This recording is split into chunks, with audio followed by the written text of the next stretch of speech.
नमस्कार, one India Hindi में आपका स्वागत है। केंद्रीय स्वास्थ्य मंत्रालय ने होम आइसोलेशन के लिए संशोधित गाइडलाइंस जारी कर दी है। सरकार की ये गाइडलाइंस कोरोना के माइल्ड, प्री सिम्टोमेटिक और एसिम्टोमेटिक मामलों को लेकर है।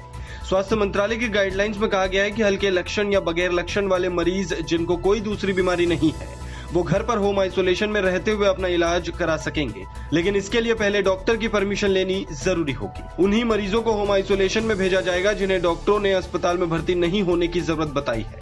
इसके अलावा होम आइसोलेशन पूरा होने के बाद टेस्टिंग की जरूरत नहीं होगी।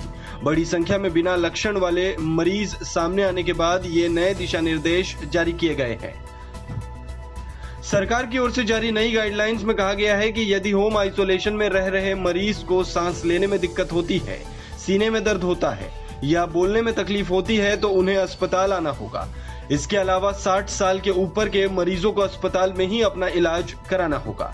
सरकार के नए निर्देश के मुताबिक जो पहले से HIV और कैंसर के मरीज हैं, उन्हें होम आइसोलेशन में नहीं बल्कि अस्पताल में इलाज कराना होगा। वहीं होम आइसोलेशन वाले मरीज लक्षण की शुरुआत के 10 दिन बाद डिस्चार्ज हो जाएंगे। लेकिन यहाँ यह भी देखना होगा कि मरीज को 3 दिन तक बुखार ना हो। यही नहीं, जिन्हें डायबिटीज, हाइपरटेंशन, कैंसर, किडनी, फेफड़ों से संबंधित गंभीर बीमारी है, उन्हें भी अस्पताल में ही इलाज कराना होगा। सरकार ने साफ कहा है कि होम आइसोलेशन में रहने वाले मरीजों को परिवार के सदस्यों से बिल्कुल ही अलग थलग रहना होगा। सरकार का साफ कहना है कि होम आइसोलेशन में रहने वाले मरीजों को परिवार के सदस्यों से बिल्कुल ही अलग रहना होगा। मंत्रालय की यह गाइडलाइन उन सभी राज्यों के लिए है जिन्होंने होम आइसोलेशन की इजाजत दी है। गाइडलाइंस में कहा गया है कि होम आइसोलेशन में रह रहे मरीज की देखभाल के लिए 24 घंटे एक केयर गिवर होगा। केयर गिवर मरीज के स्वास्थ्य के बारे में अस्पताल और मरीज के बीच सेतु का काम करेगा। केयर गिवर को चिकित्सक के परामर्श के आधार पर तय प्रोटोकॉल के तहत हाइड्रोक्सी क्लोरोक्विन की खुराक लेनी चाहिए। होम आइसोलेशन में रह रहे मरीज के मोबाइल में आरोग्य सेतु ऐप डाउनलोड होना चाहिए। बता दें कि देश में कोरोना के मरीजों की संख्या 6,25,000 से अधिक हो गई है।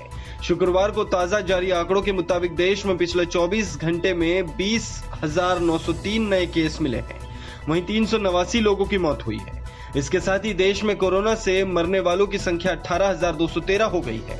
हालांकि राहत की बात यह है कि देश में 3,89,892 लोग कोरोना संक्रमण को हराकर ठीक हो चुके हैं। इस खबर में फिलहाल इतना ही। तमाम अपडेट्स के लिए बने रहिए वन इंडिया के साथ।